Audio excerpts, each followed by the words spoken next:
One of the most promising applications of quantum computing is in solving for the ground state energy of molecules. That might not sound consequential on its face, but the ground state encodes answers to some of society's most pressing problems. It can tell us how a candidate drug binds to its target, how a catalyst lowers a reaction barrier, or how a new material conducts electricity. The catch is that solving for that energy requires exponentially more resources as the problem grows, and classical computers quickly run out of steam. Quantum computers let us map the so-called active space, which is the orbitals whose interactions set the ground state energy, onto qubits. Those qubits naturally represent the highly correlated states that classical computers struggle with. Now, these quantum computers don't replace classical supercomputing, but augment it, making quantum-centric supercomputing.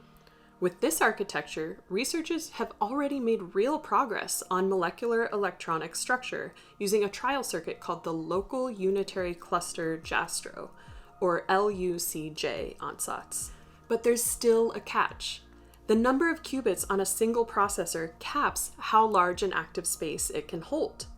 So next week's seminar speaker, Dr. Grier Jones, asked the question, what if you don't confine the molecule to a single processor, but instead distribute it across several?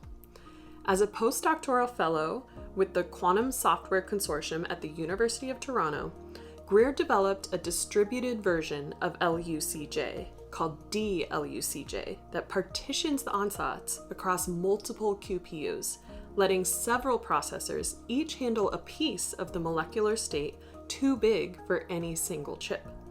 He put the method through its paces on 3 families of systems: diatomic molecules, hydrogen chains, and polyacenes, tracing out how it holds up as the system size grows.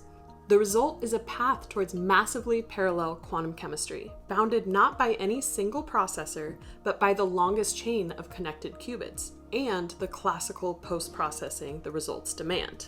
Mark your calendars for Friday, July 31st at 12 p.m. Eastern to hear Grier walk through how DLUCJ works and where it's headed, and to ask your own questions.